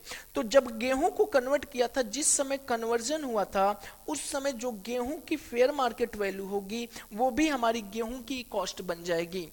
गेहूं की कॉस्ट गेहूं की फेयर मार्केट वैल्यू जो है वो आपके आटे की भी कॉस्ट बन जाएगी, क्योंकि अगर मेरे पास ना होता और मैं आटे बनाता तो गेहूं बाहर से खरीदना पड़ता। और मान के चलो वो आटे जो गेहूं की फेयर मार्केट वैल्यू थी वो कितनी थी 20, तो बताना वो भी यहाँ पे 15 लाख क्या हो जाएगा माइनस। तो फाइनली ये जो प्रॉफिट आया, ये जो प्रॉफिट 30 माइनस 10 माइनस 25 5 लाख का जो प्रॉफिट आया, ये प्रॉफिट हमारी कौन सी प्रॉफिट बन जाएगी, नॉन एग्रो प्रॉफिट बन जाएगा।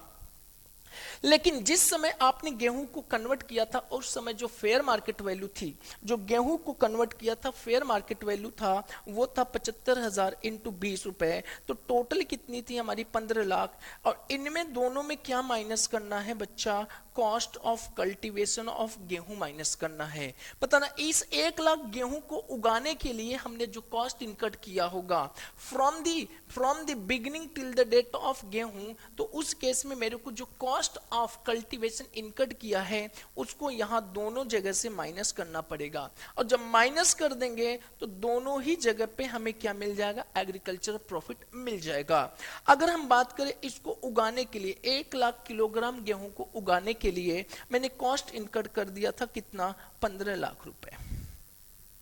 15 लाख कर दिया था तो बताना 15 नहीं, हमने कितना कर दिया था 8 मान के चलो 10 लाख कर दिया था, तो कितना 10 लाख इनकट किया था तो 25,000 के लिए कितना होगा उगाने की कॉस्ट 2.5 लाख, और 75,000 के केस में कितना हो जाएगा 7.5 लाख। माइनस करने के बाद ये 750 बचता है और ये 2.5 बचता है, तो ये जो 2.5 है और ये जो 7.5 है ये दोनों आपकी कौन सी प्रॉफिट बन जाएगी, एग्रीकल्चर इनकम बन जाएगी।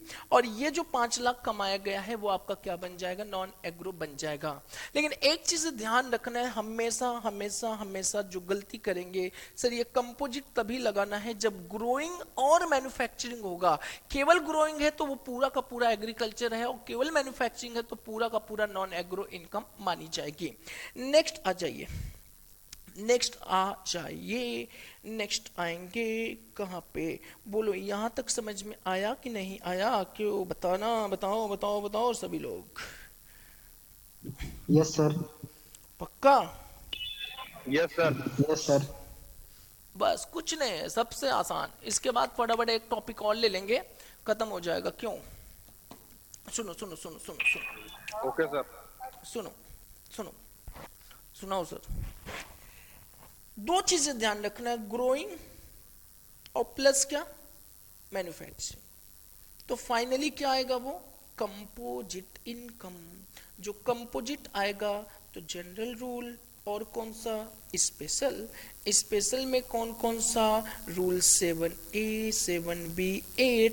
7A में होता है रबड़, 7B में होता है कॉफी, 8 में होता है टी। सर इनके अलावा कहाँ पे जाएंगे, जनरल रूल होता है वो 7 होता है। जनरल रूल में आपको देखना पड़ेगा कि क्या एज इट इज गुड्स को बेचा गया है कि उसको प्रोसेस किया है। अगर गुड्स को एज इट इज बेचा गया है तो एग्रीकल्चर होगा, या फिर गुड्स को प्रोसेस किया गया, प्रोसेस मैंडेटरी था क्या, अगर मैंडेटरी था, मैंडेटरी है, प्रोसेस के बिना हमारा गुड्स मार्केट में नहीं बिकेगा, तो प्रोसेस करने के बाद भी जो इनकम आएगी वो कौन सी इनकम होगी, एग्रो। लेकिन प्रोसेस करना मेरे लिए मैंडेटरी नहीं था, फिर भी हमने प्रोसेस कर दिया। बताना शुगर केन से शुगर बनाना हमारा मैंडेटरी था क्या, नहीं, शुगर केन तो मार्केट में बिक भी सकता था, तो वो हमारा तो नहीं आएगा। लेकिन हाँ, जहां पे प्रोसेस करना मैंडेटरी था तो प्रोसेस करने के बाद भी जो प्रोडक्ट आएगा वो भी हमारा एग्रो ही होगा, ये ध्यान रखना है। यहां तक क्लियर। अच्छा, दूसरी चीज है, जब भी आप क्या करोगे, टोटल इनकम कंप्यूट करोगे, तो agro income in all types of the person, all type the assessee, सभी में क्या हो जाएगा, वो एग्जम्प्ट हो जाएगा। लेकिन जब आप टैक्स लायबिलिटी करने जाओगे तो बताना क्या करना है।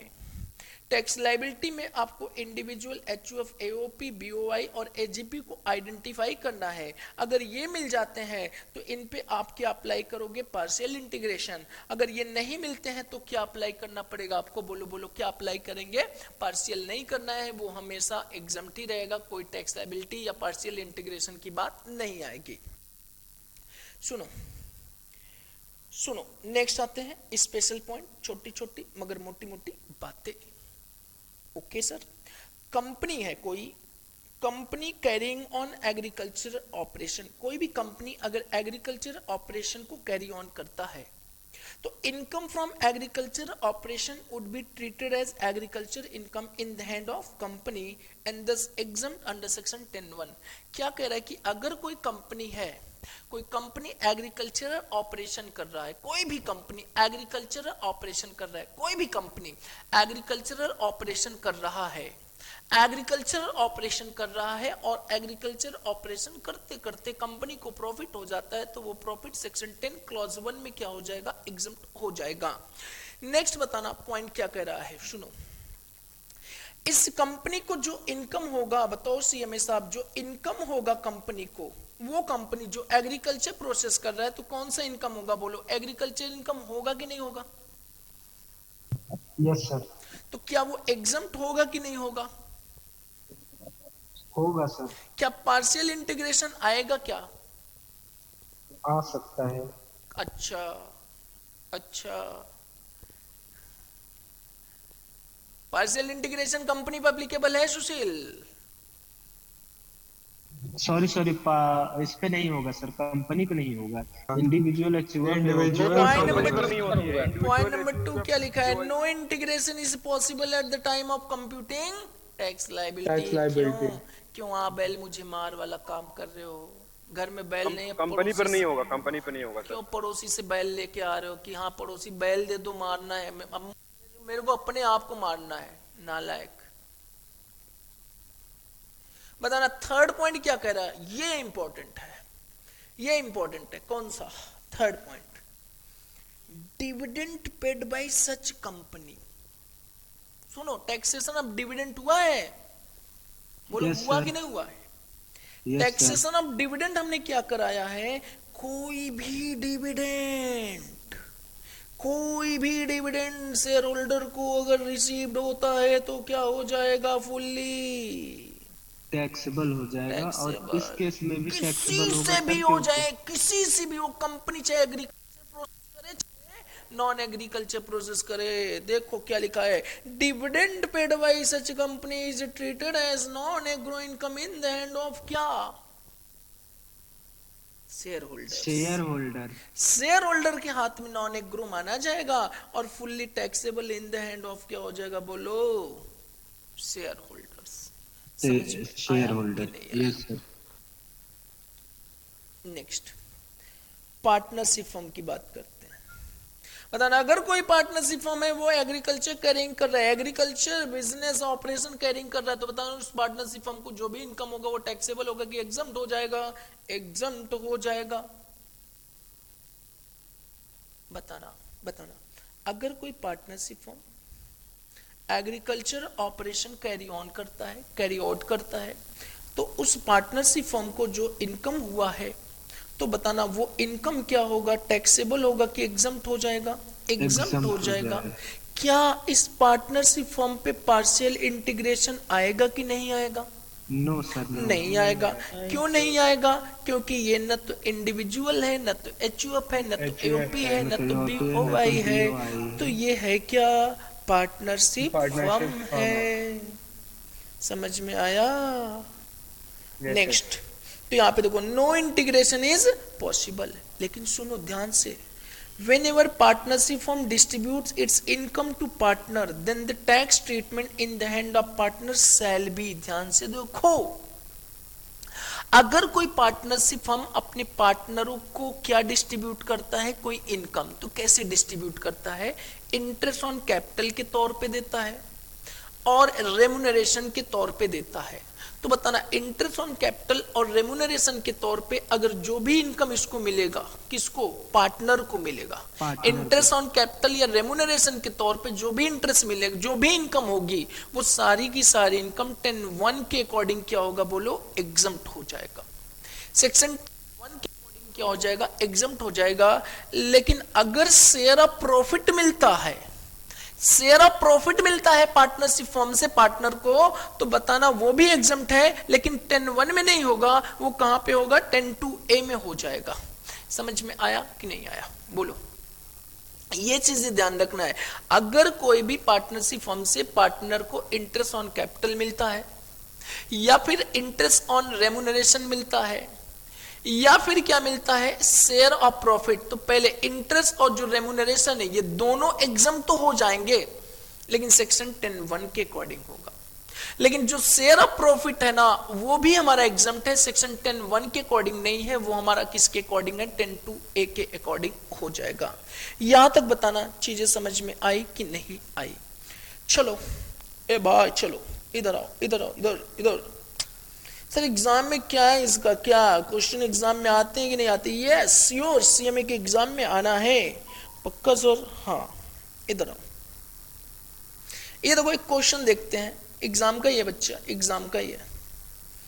ये देखो क्या लिखा हुआ है, ध्यान से पढ़ना है, देखते हैं। बताना क्या कह रहा है? Mister Manish a resident in India, बात खत्म हो गई। मिस्टर मनीष बताना इंडिविजुअल है कि नहीं है? यस। रेसिडेंट इंडिया भी है? Yes. Has the following incomes for the year ended 31 March 2018। देखो क्या रहा है, income from sale of tea grown and manufacture. बताना ये इनकम क्या कंपोजिट इनकम है? बोलो ना, कंपोजिट है कि नहीं है? हाँ, कंपोजिट इनकम कंपोजिट कब बनेगा? जब ग्रोन भी होगा और मैन्युफैक्चरिंग भी होगा। जब ग्रोन भी होगा और मैन्युफैक्चरिंग भी होगा तो ही हमारा इनकम कौन सा इनकम बनेगा? Composite income. बताना income from growing and manufacturing rubber in India, क्या ये भी हमारा कंपोजिट इनकम है? हाँ बोलो। हाँ यस सर। अच्छा बताना income from agricultural operation in Sri Lanka, क्या ये हमारा एग्रो इनकम है क्या? No no no, non agro है। Non agro income. अच्छा नॉन एग्रो है बाबू साहब, तो बताना क्या ये टैक्सेबल होगा? टैक्सेबल हो जाएगा। अच्छा ये देखते हैं, income from derive from sale of coffee grown cured roasted and grinded in India. बताना कंपोजिट है? कंपोजिट है? पक्का पक्का? देख लो, देख लिया सर। क्या देख लिया? सही सर, सीट होगा सर, होगा 7A में, सॉरी 7B में कंपोजिट हो जाएगा। अब देखिए क्या करें, determine the quantum of income which is regarded as agriculture income and non agriculture income in the hands of mister Manish for the assessment year 2022 और 23। कितने नंबर का है? 6 नंबर। पूछा क्या है आपसे? केवल और केवल ये बता दो कौन सी इनकम, कितना पोर्शन इसमें एग्रीकल्चर है और कौन सा कितना पोर्शन हमारा नॉन एग्रो इनकम है। तो यहाँ पे कुछ है ही नहीं। Income T grown and manufacture, बताना कंपोजिट के लिए स्पेशल रूल लग जाएगा कि जनरल रूल लगेंगे? स्पेशल लग जाएगा। और स्पेशल में 3 तो आएंगे ही आएंगे। कौन कौन 3 आते हैं बताना? एक तो हमारा क्या हो गया? टी और रबर, तीनों है भाई, टी रबड़ कॉफी हो जाएगा ये। कुछ है नहीं देख। अच्छा ये सर किस एग्जाम में आया हुआ है? ये देखो कौन से एग्जाम में आया हुआ है? 2018 और सिलेबस कौन सा है? 16।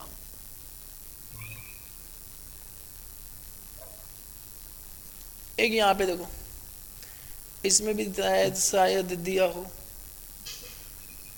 अरे वाह, ये देखो ध्यान से पढ़ो। प्रक्षित एज 25 ईयर्स, तो इसका मतलब रेसिडेंट तो है नहीं, रेसिडेंट है बट सीनियर सिटीजन नहीं है। Engaged in growing and manufacturing T in India. बताओ टी से, कंपोजिट इनकम है। टी से जो भी इनकम आएगी कौन सी इनकम बन जाएगी? Composite. His profit for the previous year 21 और 22 amounted to rupees how much? 10 lakhs, which include इस 10 लाख में include profit of 2 lakh from sale of green leaf plucked in his own. तो ये 2 लाख क्या है बोलो ना, 2 लाख क्या है? टैक्सेबल हो जाएगा सर, ये क्या है हमारा? टैक्सेबल हो जाएगा। क्या है ये? एग्रो है कि नॉन एग्रो है कि कंपोजिट है? नॉन एग्रो सर, ये एग्रो है sir, green leaf. Agro income है, एग्रो है, मतलब कंपोजिट तब बनेगा जब ग्रोइंग मैन्युफैक्चरिंग होगा। और यहाँ पे क्या किया? केवल ग्रो किया बेच दिया, ग्रो किया बेच दिया, ग्रो किया बेच दिया, ग्रो किया बेच दिया, मतलब मैन्युफैक्चरिंग हुआ ही नहीं। सब नहीं हुआ है। तो ये जो 10 लाख पूरी की पूरी इनकम है, इसमें से 2 लाख क्या हो जाएगा सर? एग्रो इनकम बन जाएगी। और जो 8 लाख है वो क्या बन जाएगा? बोलो बोलो बोलो बोलो, कंपोजिट बन जाएगा। कंपोजिट बन जाएगा। अब बताना, कह रहे कंप्यूट दी टोटल इनकम। टोटल इनकम तो मिल ही गया सर, 2 लाख ये हो गया। और ये जो कंपोजिट वाला है, इसमें जो पीजीबीपी वाला पोर्शन होगा, जो नॉन एग्रो वाला पोर्शन होगा, उसको इसके साथ ऐड कर दोगे ना? नहीं नहीं नहीं, ऐड नहीं होगा। समझ में आ रही नहीं? बताना कितनी इनकम थी बोलो ना? 10 लाख। 10 लाख में से प्लग 2 लाख बाहर कर दिया। ये 2 लाख क्या है सर? एग्रो है। 8 लाख जो है कंपोजिट है। कंपोजिट कौन सा? स्पेशल रूल लगेगा कि जनरल लगेगा? स्पेशल, बिकॉज ये क्या है? टी है। टी के लिए कितना है परसेंटेज बताना? 60 और अरे 40 है। कितना हो जाएगा बोलो ना, बोलो ना, बोलो ना, बोलो। 60 एग्रो 940। ये देखो 60 और 40, 60% और 40%। तो 60% क्या होगा बताना? एग्रो मतलब 4,80,000 और नॉन एग्रो कितना हो जाएगा? 3,20,000। तो एग्रो इनकम कितना हो गया? 6 लाख। कितना हो गया? 80,000। नॉन एग्रो कितना हो गया बोलो? 3,20,000। क्या यहाँ पे काम खत्म हो गया? नहीं। टोटल इनकम, टोटल इनकम कितना आया? 320 आया। टोटल इनकम कितना आया बोलो ना? 320 आया। आगे क्या कह रहा है? Total tax payable. Total tax payable कैसे कंप्यूट करोगे? ये है एग्रो, ये है नॉन एग्रो। अब बताना पार्शियल इंटीग्रेशन आएगा कि नहीं आएगा? आएगा पार्शियल इंटीग्रेशन। क्यों आएगा? तो 5,00,000 से ज्यादा है उसकी, और 5,000 से नॉन एग्रो भी है। एग्रो इनकम 5,000 से ज्यादा, 5 लाख से ज्यादा है वो 86। और नॉन एग्रो इनकम सर उसकी बेसिक एग्जम्पशन लिमिट से ज्यादा है, क्योंकि एज उसका कितना है? 25 साल है। 25 साल का मतलब न तो सीनियर है न तो सुपर सीनियर है, तो इसका मतलब 2.5 लाख से ज्यादा है। तो बताना क्या करेंगे? पार्शियल इंटीग्रेशन लगा देंगे कि नहीं लगा देंगे? यस लगा देंगे सर। कुछ है इसमें? No sir. खत्म। मतलब सर क्या हर बार के एग्जाम में आने की चांसेस हो सकती है? यस, एग्रो जरूर रहेगा। चलो नेक्स्ट पॉइंट पे आ जाओ। हाँ बताइए सर, ऑनलाइन एग्जाम का कोई क्वेश्चन होगा क्या आपके पास? क्या चीज? जो ऑनलाइन एग्जाम है तो उसका क्वेश्चन होगा क्या आपके पास? अरे साइट पे चेक कर लो आया है कि नहीं आया है। Okay sir. सारा आ गया है, लेकिन एक को छोड़ करके डीटी का पेपर नहीं आया। टैग्स को छोड़ के सर नहीं आया।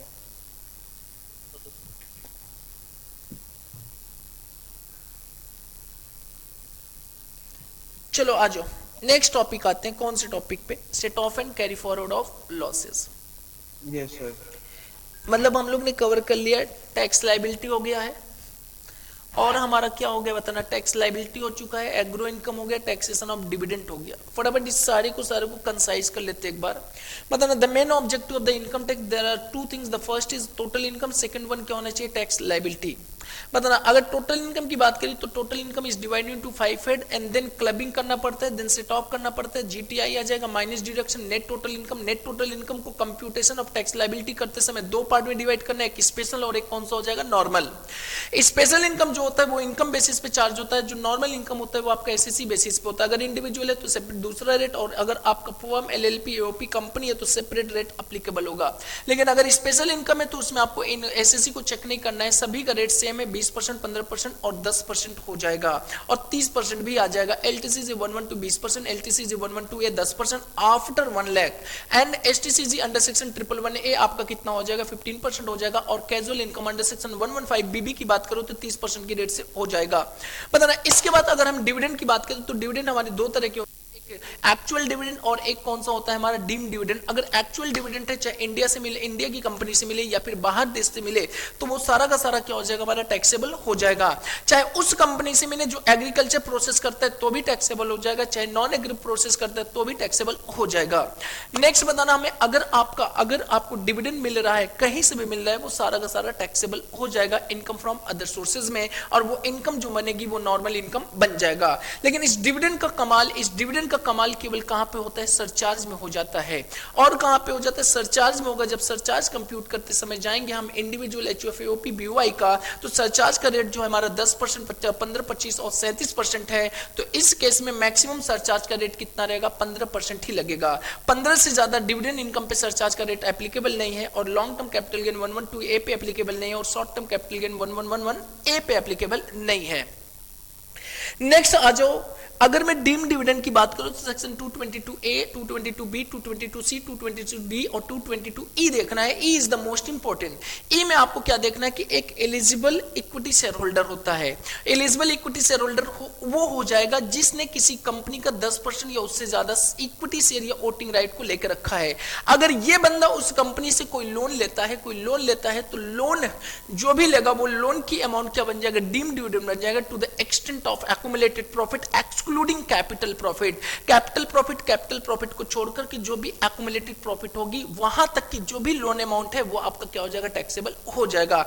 या फिर इस बंदे ने जो 10% शेयर होल्ड किया है एक कंपनी का, इस बंदे ने जो 10% शेयर होल्ड किया है इस कंपनी का, इसने किसी और कंपनी में भी क्या किया है, आपका सब्सटेंशियल इंटरेस्ट उसका है, तो इस कंपनी ने इस कंपनी को कोई लोन दिया हुआ है, तो बताना जो लोन लेने वाली कंपनी है उस लोन लेने वाली कंपनी के हाथ में क्या हो जाएगा, डीम डिविडेंड बन जाएगा।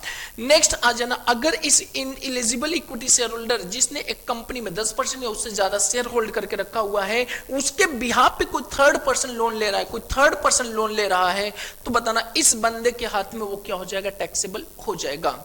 नेक्स्ट, अगर लोन को रीपेमेंट कर देता है तो उसके कोई डिडक्शन या कोई छूट नहीं मिलने वाला है, कोई भी छूट नहीं मिलने वाला है। नेक्स्ट बताना, अगर कोई भी डिविडेंड मिल रहा है, डिविडेंड के रिस्पेक्ट में केवल एक एक्सपेंसेस अलाउबल है, वो भी 57 में अलाउबल है, और वो भी कितना है, मैक्सिमम 20% ऑफ डिविडेंड या फिर interest amount which ever is lower. लेकिन ये इंटरेस्ट अमाउंट जो होना चाहिए वो उस लोन पे होना चाहिए जो लोन की अमाउंट कहां पे इन्वेस्टमेंट किया गया, उस अमाउंट पे किया गया, उस कंपनी में किया गया जहां से उसको क्या मिल रहा है, डिविडेंड मिल रहा है, और डिविडेंड का पोर्शन क्या हो रहा है, टैक्सेबल। नेक्स्ट एक लास्ट पॉइंट होता है कि 31 मार्च 2020 के पहले अगर कोई भी डिविडेंड डिक्लेयर कर दिया था कंपनी, लेकिन शेयर होल्डर को 31 मार्च 2020 तक रिसीव्ड नहीं हुआ है, लेकिन बाद में रिसीव्ड होता है, तो उस केस में 10 लाख रुपए से ज्यादा जितना भी अमाउंट होगा वो टैक्सेबल होगा, और वो भी 115BBDA की रेट में होगा, और वो भी रेट कितना होगा, 10% की रेट से हो जाएगा। फिर एग्रीकल्चर आता है, अगर एग्रीकल्चर इनकम हमारा आउटसाइड इंडिया है तो फुल्ली टैक्सेबल है, इन इंडिया है तो हमारा क्या हो जाएगा, फुल्ली एग्जम्प्ट हो जाएगा। ये दो चीजें आपको तब ध्यान रखना है at the time of computing the total income. लेकिन अगर कोई इंडिविजुअल एचयूएफ एओपी बीवाई और एजेपी है और उसकी एग्रो इनकम जो है इन इंडिया 5000 से ज्यादा है, और नॉर्मल इनकम उसकी जो है वो 2.5 लाख या 3 लाख या 5 लाख से ज्यादा है, तो पार्शियल इंटीग्रेशन एप्लीकेबल हो जाएगा। पार्शियल इंटीग्रेशन हम कैसे अप्लाई करेंगे, सर हम सबसे पहले की नॉर्मल इनकम ले लें उस बंदे का और प्लस कर दे एग्रो इनकम, और उसके बाद क्या करना है, उस पर टैक्स निकाल दे और पॉइंट ए दे दे। फिर उसके बाद बेसिक एग्जम्पशन जो है प्लस क्या कर दे, एग्रो इनकम ले ले, एग्रो इनकम ले ले, और उस पे टैक्स निकाल के A माइनस बी करने के बाद जो टैक्स आएगा उसमें ऐड कर दे। टैक्स ऑन स्पेशल इनकम जो आएगा उसमें हम क्या करेंगे, हेड सरचार्ज रिबेट का जो कंसेप्ट है वो अप्लाई करके टैक्स लायबिलिटी फाइंड आउट कर लेंगे। लेकिन एक चीज ध्यान रखना है, अगर कोई भी कंपनी एग्रीकल्चर ऑपरेशन करता है, उसको जो भी इनकम मिला है, जो वो सारी की सारी इनकम क्या मानी जाएगी, एग्रीकल्चर इनकम। लेकिन अगर वही कंपनी शेयर होल्डर को डिविडेंड देता है तो फुली डिविडेंड एक्सेबल हो जाएगा in the end of share holder. Partnership form अगर कोई भी एग्रीकल्चर ऑपरेशन करके इनकम कमाता है फुली एग्जम्प्ट हो जाएगा, लेकिन जो भी इंटरेस्ट, जो भी रेम्युनरेशन, जो भी कैपिटल पे करेगा तो सारा का सारा एग्जम्प्ट हो जाएगा सेक्शन 10(1) में। लेकिन प्रॉफिट को अगर शेयर डिस्ट्रीब्यूट करता है तो 2A में क्या हो जाएगा, हमारा सेक्शन 10(2)A में एग्जम्प्ट हो जाएगा।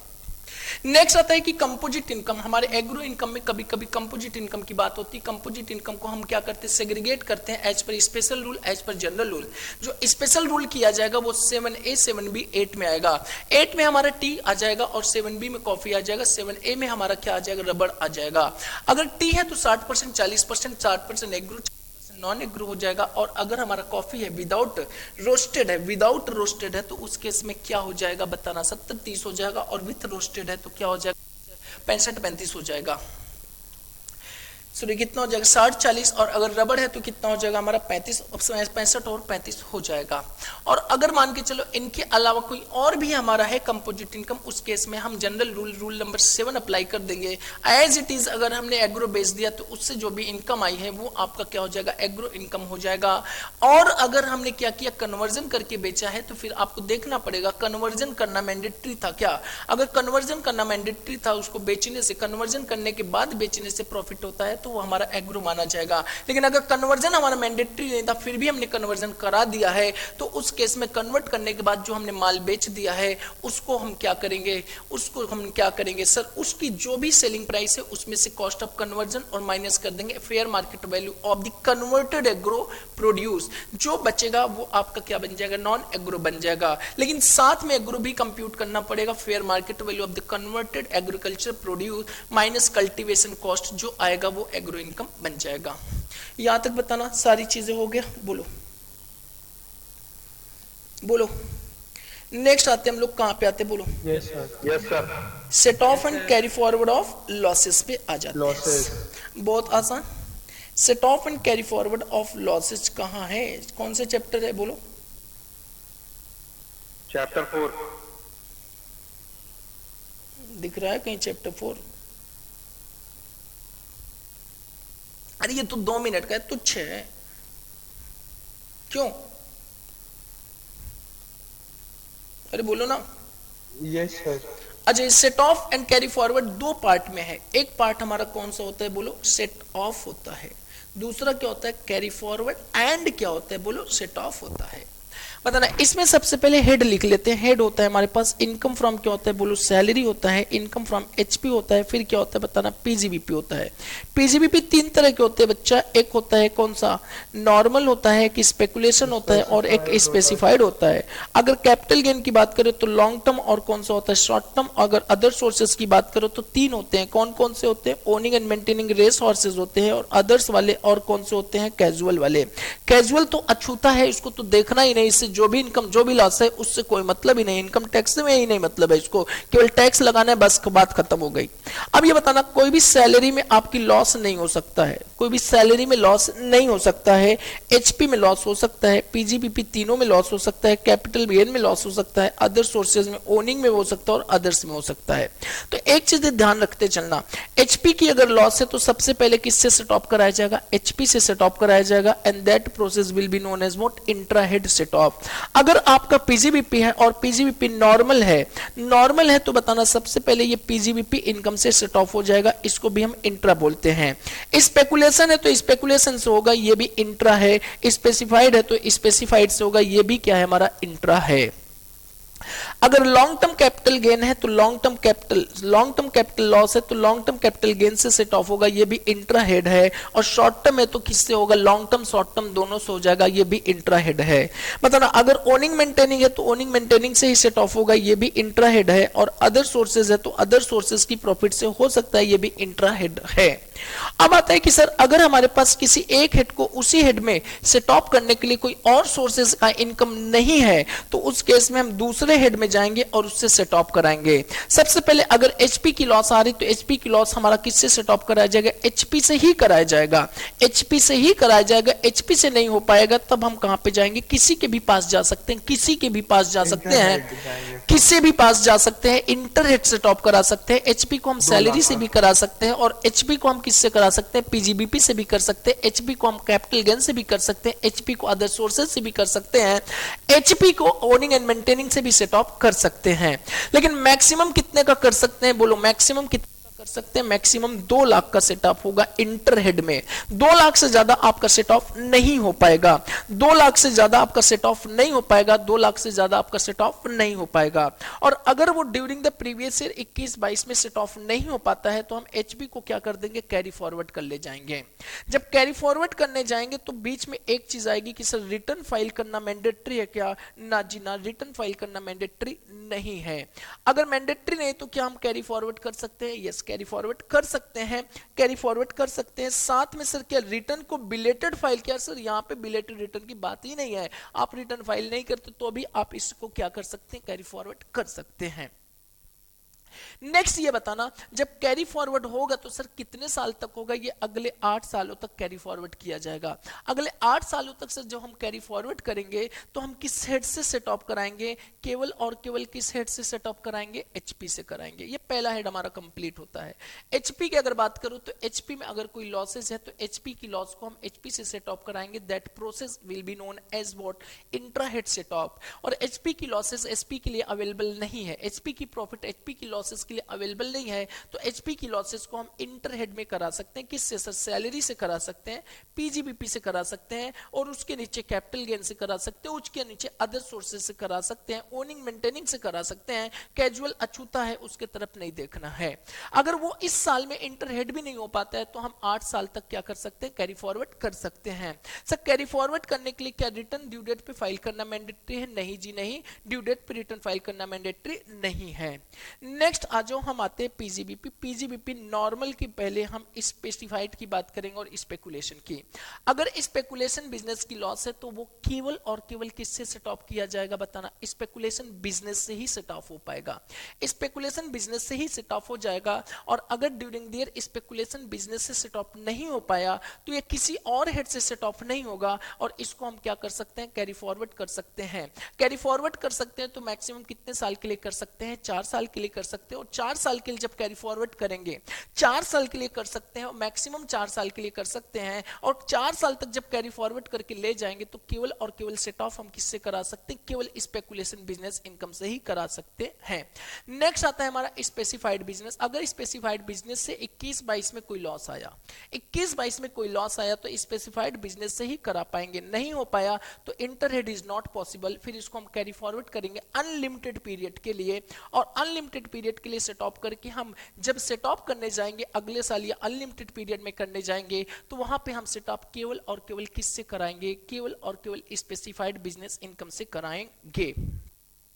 नेक्स्ट हमारे पास नॉर्मल बिजनेस इनकम की बात होती है। नॉर्मल बिजनेस इनकम अगर सेट ऑफ नहीं हो पाया है, नॉर्मल बिजनेस इनकम अगर आपका सेट ऑफ नहीं हो पाया है, नॉर्मल बिजनेस इनकम से बिजनेस की लॉसेस जो आ रही है वो सेट ऑफ नहीं हो पाया है नॉर्मल बिजनेस से, तो आप स्पेसिफाइड से कर सकते हो, स्पेकुलेशन से कर सकते हो।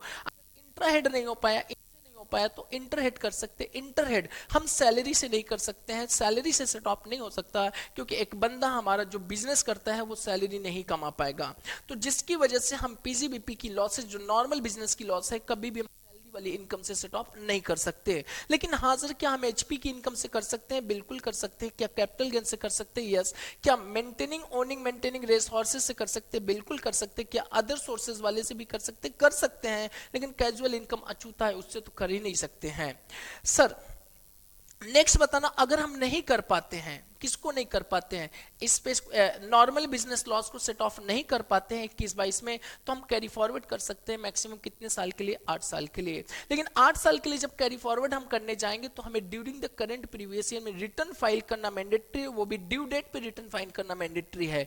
अगर ड्यू डेट पे रिटर्न फाइल नहीं किया तो सेक्शन 139(1)(3) के अकॉर्डिंग हम कैरी फॉरवर्ड नहीं कर पाएंगे।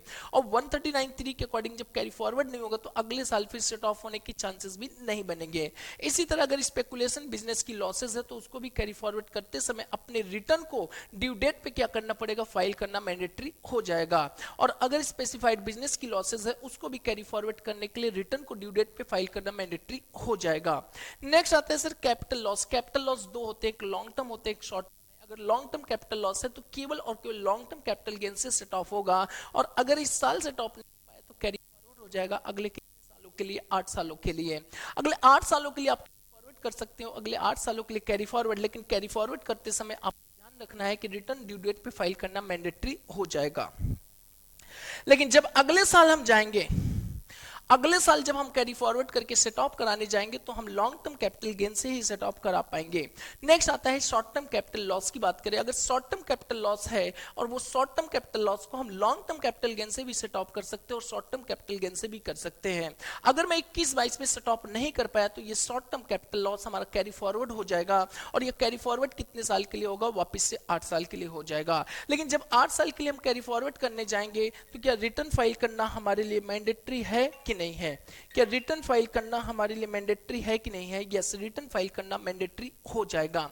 जो रिटर्न फाइल करना मैंडेटरी हो जाएगा तो रिटर्न फाइल करने के बाद हम कैरी फॉरवर्ड जब करेंगे और सेट ऑफ करने जाएंगे तो केवल और केवल लॉन्ग टर्म कैपिटल गेन या शॉर्ट टर्म कैपिटल गेन से सेट ऑफ होगा।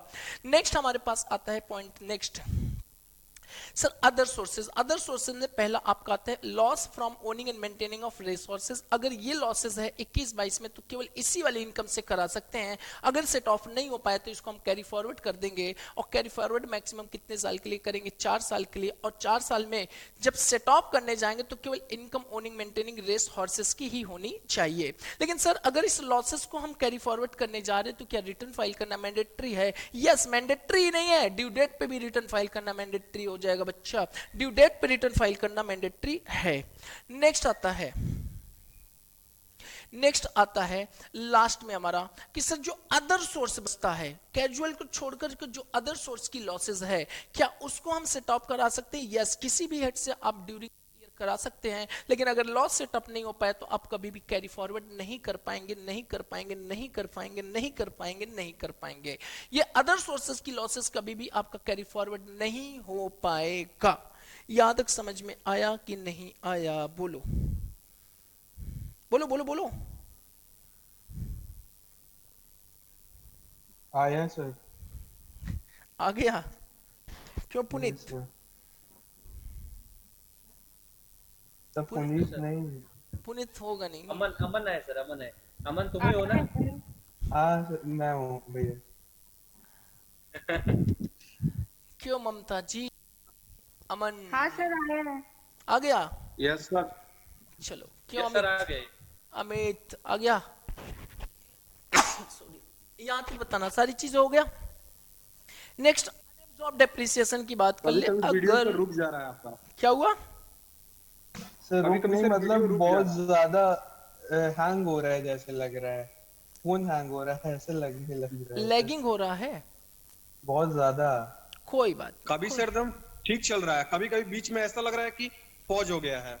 वो नेटवर्क इशू होगा, बस वही है और कुछ नहीं है। जबकि यहाँ तो नेटवर्क सही है। नेटवर्क सही है, सही है, नेटवर्क सही ये है। सब लोग के साथ है। हाँ सर, लगभग। नहीं सर, यहाँ दिक्कत नहीं हो रही, सही चल रहा है। ये लो, सर मेरे वहाँ पे वाईफाई लगा हुआ है सर। क्या लगा हुआ है? सर वाईफाई लगा हुआ है, नेट की अरे दिक्कत तो नहीं उससे है। जरूरी थोड़ी है बच्चा। यहाँ पे आ जाओ, सारी चीजें हो गए यहाँ तक। अनएब्सॉर्ब डेप्रिसिएशन की बात कर लेते हैं। अनएब्सॉर्ब डेप्रिसिएशन, अनएब्सॉर्ब डेप्रिसिएशन हमारा क्या होता है? अनएब्सॉर्ब डेप्रिसिएशन मतलब क्या? अनएब्सॉर्ब डेप्रिसिएशन का मतलब आपने डेप्रिसिएशन जो करंट ईयर का आया है वो आपकी प्रॉफिट से माइनस नहीं हो पाया। मतलब आपके पास प्रॉफिट इतना अवेलेबल नहीं है, इतना प्रॉफिट नहीं है कि आप डेप्रिसिएशन की करंट ईयर के डेप्रिसिएशन को माइनस कर पाए। तो जितना माइनस नहीं कर पाए हैं वो आपका बन जाएगा क्या, अनएब्जॉर्ब्ड डेप्रिसिएशन। जो अनएब्जॉर्ब्ड डेप्रिसिएशन है वो आप क्या कर सकते हैं सर, सेट ऑफ करा सकते हैं, किसी भी हेड ऑफ इनकम से करा सकते हैं except casual income and exempted income. किसी भी हेड्स ऑफ इनकम से करा सकते हैं exempt casual income and exempted income. अगर ये किसी भी हेड से अनलिमिटेड पीरियड के लिए करा सकते हैं, और अगर इस साल से टॉप नहीं हो पाया तो इसको क्या कर सकते हैं हम लोग, कैरी फॉरवर्ड कर सकते हैं। कैरी फॉरवर्ड कर सकते हैं, कैरी फॉरवर्ड कर सकते हैं। कैरी फॉरवर्ड कब तक कर सकते हैं, अनलिमिटेड पीरियड के लिए। सर कैरी फॉरवर्ड करने के लिए क्या हमारे पास रिटर्न फाइल करना मैंडेटरी है, यस कि नो? नो, रिटर्न फाइल करना मैंडेटरी नहीं है, लेकिन हाँ इसको अनलिमिटेड पीरियड के लिए आप करा सकते हैं। यहां तक बताना सारी चीजें समझ में आया कि नहीं आया? आ गया सर। यस सर, आ गया। सारा हो गया, सारा हो गया बच्चों, सारा हो गया। बताओ। सर इसमें कुछ आपने बोला था, कुछ बाकी है अभी। हाँ set वो up का। काज नहीं है, सेक्शन 78 है, और सेक्शन कौन सा है, 79। संडे को सर, कर लेंगे हमने ना। जो पढ़ा यही इंपॉर्टेंट है ना अभी जो हाँ हमने कुछ बस पढ़ा। बस संडे को आएंगे उसको कर लेंगे ना। Okay sir. ठीक, यहाँ पे बताना समझ में आ गया सारी चीजें। ये सर आ गया समझ। नेक्स्ट आ जाओ, एडवांस टैक्स पे आ जाओ, करा दें उसको भी। ये सर करा दिए और बहुत जल्दी खत्म हो जाएगा एडवांस टैक्स। क्यों सौरभ? यस सर, करा दीजिए सर आज। करा एडवांस टैक्स दो करा के आज, करा दो सर, करा दो एडवांस टैक्स। सर इकट्ठा ना भर। चलो आज एक काम करते हैं, एडवांस टैक्स छोड़ो, एडवांस टैक्स के साथ में हम कर लेंगे कौन सा, बोलो? एडवांस टैक्स, और फिर क्या कर लेंगे, असेसमेंट प्रोसीजर। ठीक है, ये दोनों हो जाएगा, कल हो जाएगा। बताओ, तो आज एक काम करते, आज यहीं पे ओवर कर लेते हैं, ठीक है, ज्यादा मत पढ़ो। Okay sir. Okay sir. Yes sir.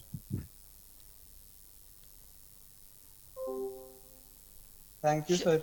चलो ओके बच्चा लोग, बाय बाय, सबक है, सत श्री अकाल, नमस्कार, जय हिंद, जय भारत। Thank you, कल sir. मिलते हैं सेम Thank टाइम you, पे, sir. सेम सब्जेक्ट के साथ। सेम टॉपिक नहीं रहेगा, टॉपिक चेंज हो जाएगा। और घर पे आपको इस समय रिवीजन करना है, और रिवीजन करते समय कोई दिक्कत आती है तो then I am available. Clear? Okay, Sir. Bye bye. हाँ बताइए। सर वो कल सुबह कितनी 11:30 बजे रहेगी कि 12 बजे?